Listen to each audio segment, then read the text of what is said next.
أعوذ بالله من الشيطان الرجيم. بسم الله الرحمن الرحيم. الحمد لله والصلاة والسلام على رسول الله وعلى آله وأصحابه ومن سار على نهجه إلى يوم القيامة، ونسأل الله أن يجعلنا منهم، اللهم آمين. أما بعد، يكوزوني شمين هوندي بكبيري أرسى الله سبحانه وتعالى دسب الله يكو يتكينو محمد صلى الله عليه وسلم مبامليكا أكان يهندقزه أمهورني مجيشا yo nabayo mu rugo n'abasangira ngendo bayo n'abayikurikira bazakomeza kuyikurikira kugeza ku munsi w'imperuka. Saba Allah subhanahu wa ta'ala yuko natwe twese yadushira muri abo ngabo, Allahumma amin. Hanyuma y'ibyo garagu ba Allah, dukomeje gusobanura igitabo Sharhul Qawaid al-Arba, ibisobanuro by'imisingine cyanditswe na Sheikh Saleh Al-Fawzan hafizahullah. Ubushize twari twarebeye hamwe ibyo Sheikh yarari gusobanura, Allah amurinde, adusobanurira amagambo agira ati i'lam, menya, arshadaka Allahu li ta'atihi, Allah kuyobore kukumwumvira, anna al-hanifiyata, ko kuba wakwerekera kuri Allah subhanahu wa ta'ala ugatera umugongo ibigirwamana cyangwa se ibisengo bitari Allah subhanahu wa ta'ala, millatu Ibrahim, ariyo nzira ya Ibrahim. Iyo nzira niyo anta abudallah, ugaragira Allah subhanahu wa ta'ala mukhlisan lahu ad-din, umwereza idini ye.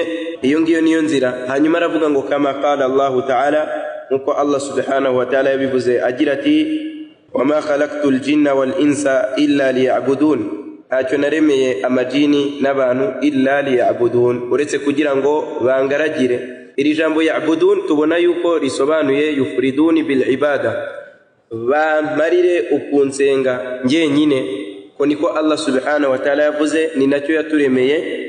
Wa hadha tafsir ibn Abbas radiyallahu anhu, niyo ni tafsiri ya Ibn Abbas radiyallahu anhu. Nyuma yo kumva ko icyo twaremewe rero ari ukugaragira Allah subhanahu wa ta'ala, Sheikh muri uyu musogongero we yakomeje atugezaho, yahize atubwira bimwe mu bintu tugomba kwibandaho mu kugaragira Allah subhanahu wa ta'ala, ndetse n'inzira ducaho ikatugeza ku kugaragira Allah subhanahu wa ta'ala byanyabyo. Sheikh aravuga ati qala rahimahullah, yaravuze Allah subhanahu wa ta'ala mugirire impuhwe, fa idha arafta, ngo nuramukume umaze kumenya, anna Allah khalaqaka liibadatihi, ko Allah subhanahu wa ta'ala yakuremeye kumugaragira. Fa idha arafta anna Allah, nuramukumaze kumenya yuko Allah subhanahu wa ta'ala khalaqaka liibadatihi, yakuremeye ukumugaragira.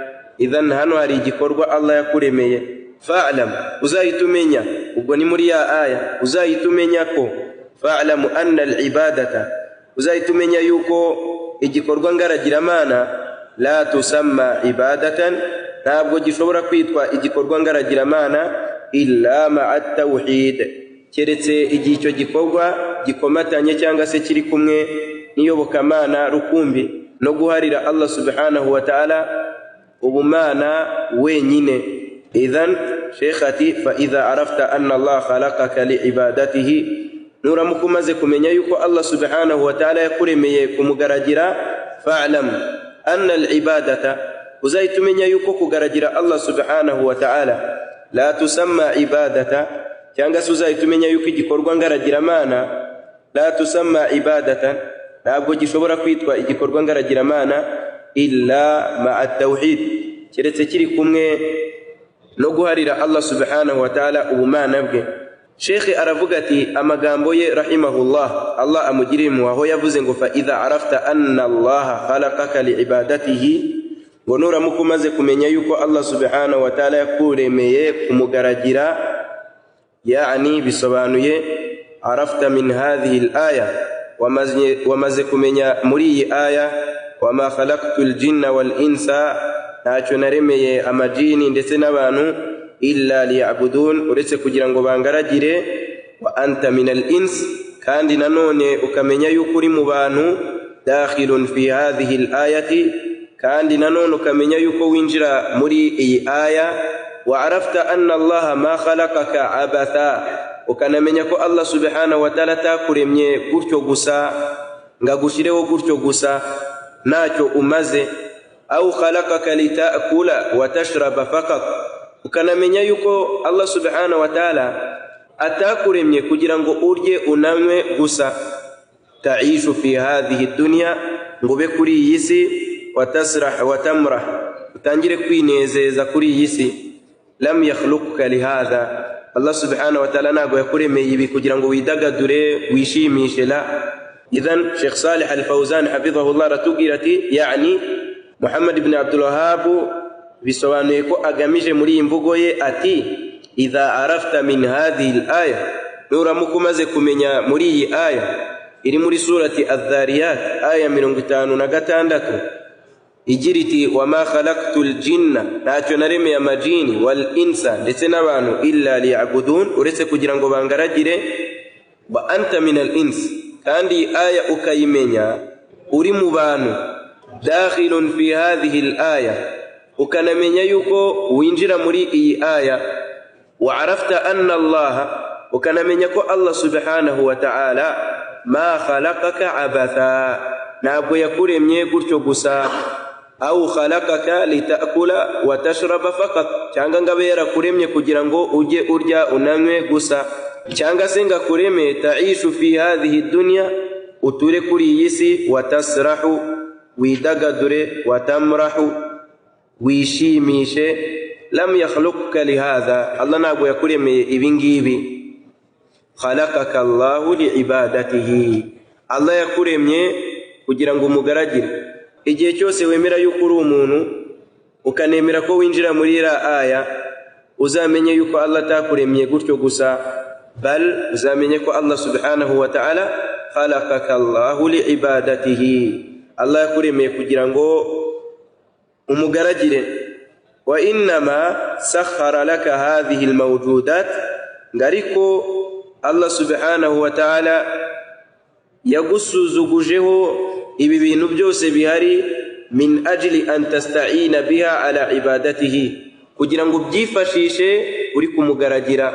Wa innama, ngahubwo, sakhara laka hadhihi almawjudat, Allah subhanahu wa ta'ala yagusuzugujeho ibi bintu byose bihari, abari wowe ubigenga, ubikora, ubivanaho, ugira gute, ushaka ibyo kurya, ushaka amafunguro, winezeza. Ibyose Allah subhanahu wa ta'ala yabikuremeye, arabigusuzuguzaho, min ajli an tasta'ina biha ala ibadatihi, kugira ngo ubyifashishe umugaragira. Liannaka, kubera ko wowe, la tastati'u an ta'isha illa bihadhihi al-ashya, ntabwo ushobora kubaho uretse ibi bintu bihari. Ibingibi Allah yashizeho. Allah yashizeho amatungo, Allah yashizeho amatungo, arangije yadusuzuguzaho, arangije Allah subhanahu wa ta'ala arema ubu butaka, atugira abasigire, tububaho turi abatware. Wakadhalika Allah subhanahu wa ta'ala yaremye inyanja, ashiramo amazi, arangije aduha ubushobozi bwo kuzigenda hejuru. Ibi byose ni ubuhambare bw'Uwiteka Allah subhanahu wa ta'ala. Sakhara lana kulla hadhihi almawjudat, Allah subhanahu wa ta'ala yadusuzugujeho ibi bintu byose. Nicyo bishatse kuvuga, bimana sahalaha lana, yarabitworohereje. Icyo usabwa ni ugushiraho impamvu gusa, ibindi byose biri mu maboko y'Uwiteka Allah subhanahu wa ta'ala. Impamvu yabishizeho ni ukubera ikintu, kugira ngo tubyifashishe dusenga Allah subhanahu wa ta'ala, tugaragira Allah subhanahu wa ta'ala, dukuza Allah subhanahu wa ta'ala. Sheikhati, liannaka, kubera ko wowe, la tastati'u an ta'isha, ntabwo ushoboye kuba wabaho illa bihadhihi al-ashya, uretse kubw'ibi bintu Allah subhanahu wa ta'ala yagushiriyeho.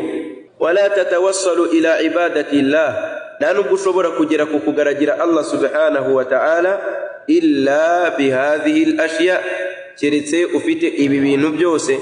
Sakharaha Allahu laka, Allah yarabikorohereje, li ajli an ta'budahu, kugira ngo umugaragire. Laysa min ajli an tafraha biha, ntabwo ari ukugira ngo ubyishimire. Watasrah, nurangiza widagadure. Watamrah, winezeze. Watafsuk, ukora ibyaha cyangwa se wangize. Watafjur, unakora ibyaha. Takulu wa tashrab, urye unywe, mashtahait, ibyo wifuza.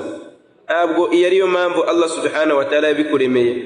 Hadha sha'nu al-baha'im, ibingibi ni umurimo w'inyamaswa. Inyamaswa nizo zibayeho gutyo, ibyo zakora byose ntabwo Allah azihana. Bari mwabona ahantu bashinze urukiko rwo gushinja intare ngo yariye ghazal, yariye inuza isha, ngo barimo kuyishinja ngo yariye isha. Aho babikora ntago ari mimbabi yuko intare yakoze icyaha, naho muzabibona. Nibaramuka babikoze, Allahumma nibigezweho uyu munsi byo kuvuga bati twarebye dusanga isha zirimo ziragenda zikendera, idhan linuhafidha alayha, kugira ngo tuzirinde, turazishira ahantu hamwe tuzitunge neza kugira ngo zongere zororoke. Icyo ngicyo nicyo uzabona bakora, wa illa naho uzabona urukiko ruvuga ngo intare yakoze ibi, turi kuyigira gute? Turi kuyishinja kalla.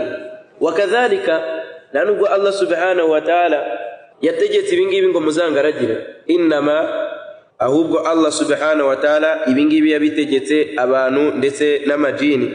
Aravuga ati hadha sha'nul bahaim, ngo iyi niyo mibereho y'inyamaswa.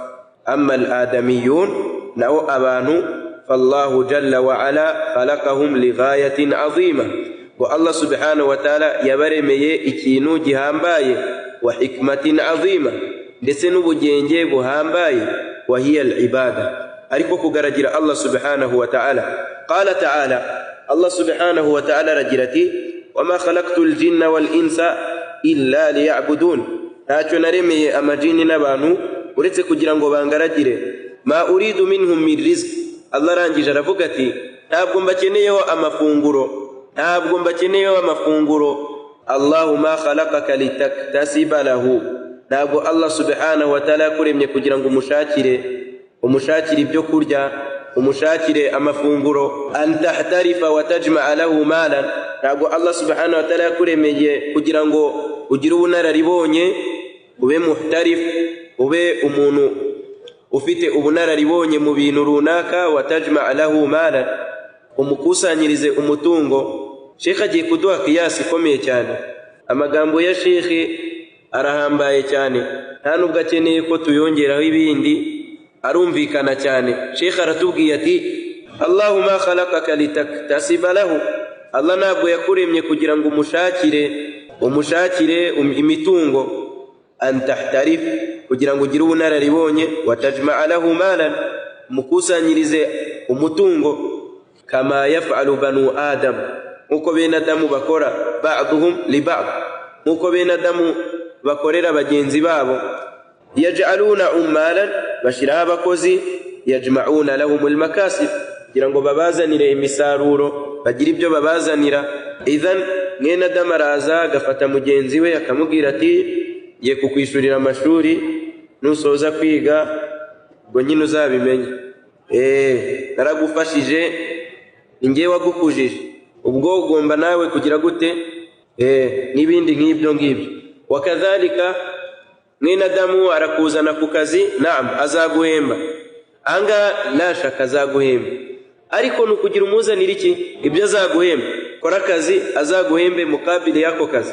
Na Allah subhanahu wa ta'ala ntabwo yaturemeye ibyo, we yaturemeye ghayatin azima, intego ihambaye cyane, wa hikmatin azima, n'ubugenge bukomeye cyane, ari byo kumugaragira, ntabwo ari biriya bindi. Sheikh arakomeza avuga ati la, ntabwo ari uko bimeze. Allah ntabwo yaturemye kugira ngo tumukusanyirize imitungo. Allahu ghaniyun an hadha, Allah arakungahaye kurusha ibyo byose. Wallahu ghaniyun anil alamin, Allah subhanahu wa ta'ala arakungahaye kurusha ibiremwa byose. Walihadha qal, no kubw'iyo mpamvu Allah subhanahu wa ta'ala yaravuze muri iyi ayati ma uridu minhum min rizqin, ntabwo mbakeneyeho amafunguro. Wama uridu an yut'imun, nta nubwo ngeneye ko bangaburira. Allah subhanahu wa ta'ala yaravuze muri hadithi al-Qudsi, ya ibadi, bagaragu banjye mwese murashonje, illa man at'amtuhu, uretse uwo nagaburiye, fastat'imuni at'imukum, nimunsabe ibyo kurya mbahe ibyo kurya.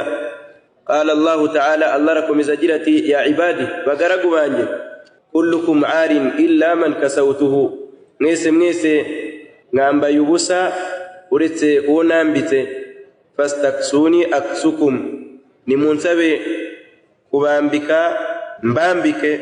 Allah subhanahu wa ta'ala muri hadithi mumera yageza aravuga ngo ya ibadi bagaragu banjye aw anna awwalakum wa akhirakum wabayeho mbere yanyu ndetse n'abazabaho nyuma yanyu dan ababayeho mbere n'abazabaho nyuma wa insakum wa jinnakum ndetse n'amajini muri mwe n'abantu muri mwe qamu fi sa'idin wahidin baramutse bahagaze ahantu hamwe bimana kuva Allah yarema kugeza uyu munsi n'abari uyu munsi abantu n'amajini baramutse bahagaze ahantu hamwe abapfuye n'abariho bagahagarara ahantu hamwe fasaluni bakansaba fa'ataitu kulla insanin mas'alatahu na buri mugaragu cya buri muntu icyo yansabye aravuga ngo lam yunqisu dhalika mimma indi naga ibyo ngibyo byagabanya kubyo ntunze keretse icyo rutwara iyo barushize mu nyanja bakarukuramo cyangwa se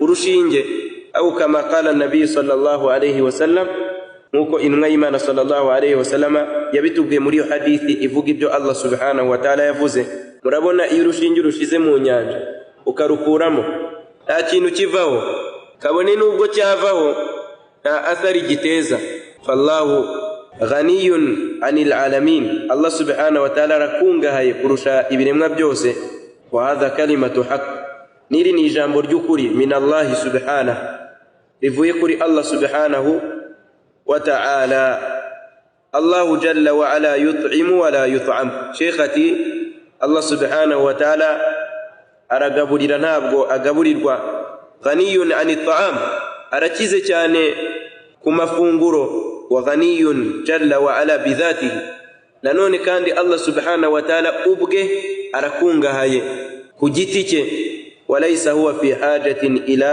ibadatika ntanubwo akeneye ibikorwa byawe law kafarta uramutse uhakanye mana kasta mulka Allah ntanubwo wagabanya ubwami bw'Uwiteka Allah subhanahu wa ta'ala kabone nubwo wahakana ibingibi byaje muri iyo hadithi twakomeje gusoma aho intumwa y'Imana sallallahu alayhi wasallam yakomeje igira iti Allah yaravuze ati ya ibadi bagaragu banjye uwa mbere wanyu n'uwa nyuma wanyu bese babantu bose twavuze ngo baramutse bameze nka afjari rajulin wahidin minkum umuntu umwe w'umwangizi kurusha abandi bose muri mwe ibyo ngibyo mana kaswadhalika fi mulki shay'an ntacyo byagabanya ku bwami bwanjye nanone kabone nubwo abo ngabo bamera nk'umuntu utinya Allah subhanahu wa ta'ala kurusha abandi muri mwebwe ma zada dhalika fi mulki shay'a ntacyo byakongera na kimwe mu bwami bwanjye ibi byose dukora hamwe no kuba Allah subhanahu wa ta'ala yabidutegetse bigaruka ku nyungu zacu Allah subhanahu wa ta'ala zabiduhembera ntabwo bigaruka kukuba Allah subhanahu wa ta'ala ari buze kugira ubwami buhambaye kubera ko ngo wamugaragiye la abantu buruko uje ukababa inyuma ukabumvira ukagira gute barabyibuha kabari bwo ubwami bwabo bukomera lakini Allah ta'ala huwa alladhi khalaqak Allah niwe wakuremye anashoboye kuzana abandi batari wowe nuko yagiye abikora mu miryango y'abandi idhan ntacyo wongera ntacyo ugabanya kuba wagomera Allah subhanahu wa ta'ala bal Allah subhanahu wa ta'ala afite abagaragu udashobora kubara cyangwa se kubarura ngo umenye umubare wabo idhan madama twemera ko afite ubwo buhambare n'ubushobozi iyo turamutse tumugomeye cyangwa tumwumviye ntacyo bigabanya nta nicyo byongera ku bwami bwe subhanahu wa ta'ala nyir'ubutagatifu sheikhati walakin anta alladhi bihajatin ilayhi gahubwo ni wowe ukeneye Allah subhanahu wa ta'ala anta alladhi bihajatin ila al-ibada ni wowe ukeneye ukugaragira Allah subhanahu wa ta'ala famin rahmatihi mu mpuhwe z'Uwiteka Allah subhanahu wa ta'ala annahu amaraka biibadatihi nuko yagutegetse kumugaragira min ajli maslahati ubw'inyungu zawe liannaka idha abadtahu kubera ko yugaragiye Allah subhanahu wa ta'ala fa innahu subhanahu wa ta'ala yukrimuka bil jazaa'i wath thawab kubera ko Allah subhanahu wa ta'ala icyo gihe uramutse umugaragiye azaguha ibihembo fal ibadatu ukugaragira Allah subhanahu wa ta'ala sababun li ikrami Allah laka fi dunya wal akhirah ngo ni impamvu yo kuba Allah subhanahu wa ta'ala yakugabira akaguha inema ndetse n'ibihembo fi dunya hano kuri iyi si wal akhirah ndetse no ku munsi w'imperuka. Faman alladhi yastafidu min al-ibada, ubwo ninde wunguka mu kugaragira Allah subhanahu wa ta'ala? Al-mustafidu min al-ibadati huwa al-abidu nafsuhu, uwunguka mu gihe ari kugaragira Allah subhanahu wa ta'ala huwa al-abidu nafsuhu, ni wa wundi ugaragira Allah subhanahu wa ta'ala nyirizina, wa wundi Allah yamuremeye kumugaragira. Amma Allah, naho Allah subhanahu wa ta'ala fa innahu ghaniyun an khalqihi, arakungahaye bihambaye ku biremwa bye. Idhan tugomba kumva ko ibi byose dukora yarji'u ilayna, bitugarukaho. Allah yaduhundagajeho ni'ma nyinshi, biri mu kumushimira kuba twamugaragira. Wakadhalika Allah subhanahu wa ta'ala yashizeho ibihembo biri mu nyungu zacu kuba twabiharanira n'ibindi nk'ibyo ngibyo. Ibi ngibi rero tuvuga ahangaha haba muri Qur'ani na Sunna byajemo. Wakadhalika yakbaluhu al-aql, n'ubwenge as-salima, ubuzima bwakira ibi ngibi kariko bimeze, adashatse guca ku ruhande no hejuru no hasi. Gute? Muzarebe n'abantu ubusanzwe iyo ashizeho competition kugira ngo ahembe abantu, uwatsinze buri wese uri gukompeta abavuga ngo ni inyungu zande, ni inyungu zanjye. Wakadhalika iyo umuntu ashizeho akazi abantu bakaza kugasaba kugira ngo bakore, buri wese abavuga ngo ni inyungu zanjye.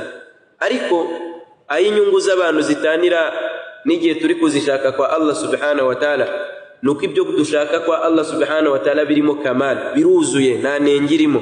Kandi nanone Allah subhanahu wa ta'ala we ntabwo adukeneye mu gihe babandi bo badukeneye. Kuyongeye kumukorera hari inyungu muha, nawe hari inyungama, kabone nubwo yaba ari njye umukeneye cyane. Idhan ibi ngibi ntabwo bikeneye kugira gute kujya gucukumbura no gushakisha n'ibindi bitandukanye. Umuntu agomba kumenya rero yuko Allah subhanahu wa ta'ala nta kindi yamuremeye uretse kugaragira Allah subhanahu wa ta'ala. Sheikh akomeza agira ati, ahangaha yari ari kudusobanurira ati nuramukumenye ko Allah subhanahu wa ta'ala kuremeye kumugaragira, icyo atubwiye muri aya magambo yose tukaba twanagisubiramo tukagitekereza, buri wese akagishira mu maso ye. Ni nko kwibaza ngo ese koko niki twaremewe? Turi hano kubera iki? Turi hano kubera kugaragira Allah. Tayib, Sheikh ntago yigeza kubwira ngo ntuzashake riziki. La wallah, ntago yakubujije riziki, ahubwo yakurangiye impamvu Allah subhanahu wa ta'ala yagize gute, yashizeho iyi riziki. Ntabwo Sheikh yakubujije kuba wakwidagadura, la, ariko mu byeme wahangaha. Sheikh ntago yakubujije gukora siporo, ntabwo Sheikh yakubujije gukora umunsi mukuru, ubukwe n'ibindi nk'ibyo ngibyo, la, ahubwo yakubwiye ko ibi ngibi impamvu Allah subhanahu wa ta'ala yabishizeho ni kugira ngo bitworohereze iki, bitworohereze icyo Allah subhanahu wa ta'ala yagize gute, yaturemeye. Idhan tujye twumva ibintu neza. Ntabwo bavuze ngo tugaragire Allah subhanahu wa ta'ala babandi bahita babishira mu nyurabwenge zabo ngo bari gukabya mu dini, ngo reba ibintu batangiye kuvuga. Abangaba ntabwo barebye icyo Sheikh yaragamije, ahubwo barebye bo icyo bashaka kumva. Kubera ko iyo bareba icyo Sheikh agamije ndetse n'ikintumwa y'Imana yari igamije ndetse n'icyo Allah subhanahu wa ta'ala yaragamije, bari kumva neza ikigamijwe. Hanyuma ariko nyirambere yuko nimukira ku byo Sheikh yakomeje avuga, hari ikintu kiri muhimu ndi buvuge. Ntabwo buri muntu wese ashobora kuba yagaragira Allah gutyo gusa ngo ubwo bushobozi abugire. Awalan, iyi ni impano, ni tawfiq min Allah. Lidhalik tugomba gusaba Allah subhanahu wa ta'ala ari we wenyine tugamije, tukamusaba kutworohereza ibyo yadutegetse ndetse no kudushira baraka mu gihe yaduhaye. Iyo ni wasila yanjye yo kugira ngo ushobore bya bindi, kuko uravuga uti ibyo nsabwa ni byinshi, nibyo ngomba gukora ni byinshi. Kaifa uwafiqu bainahuma, ni gute nahuza ibyo Allah yantegetse ndetse n'ibyo ngomba kuba nakora, gushaka minerivare y'abanyeshuri, gushaka ubuzima, nzabihuza gute? Naam, icyambere ni ugusaba Allah subhanahu wa ta'ala ko yaguha tawfiq. kwa ko niwe wakuremye inawe ugufiteho ubushobozi. Musabe iherezo ryiza, musabe kuba mu bagaragu beza, umusabe kugushira kure n'abagaragu babi nkuko abatubanjije beza bajyaga babikora. Awala ni dua. Icya kabiri ni alqanaa, nukunyurwa. Icya kabiri ni alqanaa, nukunyurwa. Wamenye ko Allah yakikugeneye hanyuma uranyurwa. Al-Hasan al-Basri yari afite ukunyurwa, wakadha salaf n'intumwa y'Imana n'abatubanjije beza bari bafite ukunyurwa guhambaye. Bal Ali ibn Abi Talib radiyallahu anhu mu kuvuga ukugandukira Allah icyo bisobanuye cya gutinya Allah yashizemo ijambo ngo wal qanaatu bil qalil, no kunyurwa na duke. Wakadhalika ibn Mas'ud radiyallahu anhu yaravuze ngo warda bima qasama Allah laka, nkuko twabibonye ujye unezezwa unyuzwe n'ibyo Allah yakugeneye. Takun aghna an-nas, uzabura umukungu mu bantu. Twarabibonye turi gutangira igitabo. Wakadhalika ibn Mas'ud yasobanuye ino aya Allah avuga imyato abemera Allah kugeza ubwo yavuga ngo tuzamubeshaho hayatan tayyiba, ubuzima bwiza. Aravuga ati radiyallahu anhu, Allah mwishimira ati ay alqanaa hayatan tayyiba, nukuba wanyurwa. Kubera iki? Twarabibonye iyo umuntu anyuzwe n'ibyo Allah yamuhaye umutima we uratuza. Nta nubwo uzamusanga agira amashari, nta nubwo uzamusanga ari igisambo yiba, nta nubwo uzamusanga ahuguza abandi, nta nubwo uzamusanga ararikiritwa abandi, nta nubwo uzamusanga yikunda. Idhan alqanaa, ukunyurwa. Wa kalamil ulama, n'amagambo y'abamenyi muri iyi sije yo kunyurwa ni menshi cyane. Bal wal uqala, n'abantu b'abanyabwenge bose ku kintu kijyanye no kunyurwa muzanabishunge. Iyo umuntu afite abana babiri, umwe anyurwa undi atanyurwa, uyu nguyu ntashobora kuzanezererwa abada.